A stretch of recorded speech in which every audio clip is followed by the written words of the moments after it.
Salut à tous, c'est Jérôme, comme d'habitude. Vous likez, vous commentez, vous abonnez.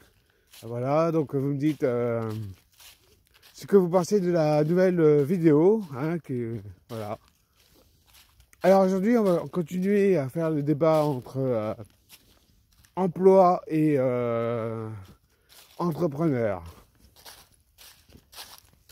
Alors, je vais essayer de rappeler un petit peu tous les, comment dire, les avantages, les inconvénients, vous dire encore quelques points forts que je peux vous, voilà, il y aura des points forts aussi. Alors employé, bon ben, c'est vrai que les gens ont la sécurité, et tous les mois ils ont normalement leur salaire, voilà, bon ça c'est très bien, hein. Malheureusement, ils peuvent pas choisir leur mutuelle, ils peuvent pas choisir quand ils doivent aller en vacances, leur temps et comment dire, ils travaillent pour une certaine somme, donc leur façon de vivre est très limitée. Alors que ce soit tout dans les domaines, hein, la façon de vivre, la nourriture, le voyage, tout dans le domaine de vie, quoi, est très limité. Est-ce que je parle d'été aussi? Parce que finalement, ouais, on pourrait parler aussi d'été, hein, travailleurs indépendants. Donc eux ont les mêmes, voilà, ils sont, par contre eux, ils sont complètement, voilà, indépendants, ils ont leur entreprise, ils contrôlent leur entreprise, ils contrôlent, entre guillemets. C'est plutôt des gens qui ne veulent pas lâcher leur entreprise pour quelqu'un d'autre, et bon, parce qu'ils risquent de perdre le contrôle, et donc ils ont peur de ça. Comment dire, les dés ont souvent aussi, comment dire, ils travaillent beaucoup pour très peu finalement de revenus, hein. Bon, ça dépend lesquels, mais ouais, malheureusement il y a beaucoup les impôts qui leur tombent dessus, et aussi l'effet, comment dire, aussi un effet qui est suivre ses petits camarades, donc voilà,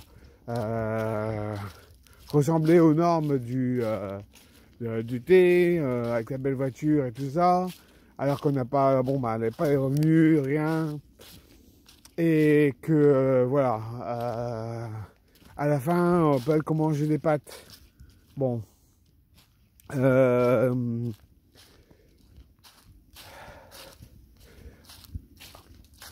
après bon, attention, hein, il y a des gens qui, je vais être honnête, il y a des gens qui évoluent du E au T, du T ils arrivent au P, et P ils vont au I, hein.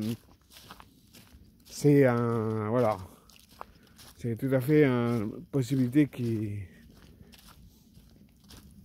peut se faire, hein. Que quelqu'un, voilà, qui est employé, qui, comment dire, choisit d'être à son compte, peu à peu à son compte, il décide de ne pas être au contrôle complètement, et d'avoir des associés, ou carrément avoir toute une équipe qui travaille pour lui. Voilà. Et peu à peu, il se retrouve avec une société qui est dans le cadran P, hein, donc propriétaire d'entreprise.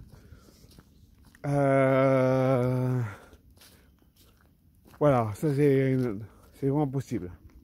Alors, propriétaire d'entreprise, lui, il est donc il est à son compte. Par contre, l'entreprise travaille pour lui. Il a des systèmes, il a des employés, il a des personnes qui travaillent pour lui, qui sont meilleures que lui. Hein, voilà, il faut pas déconner quand même. Hein. Il embauche des experts qui font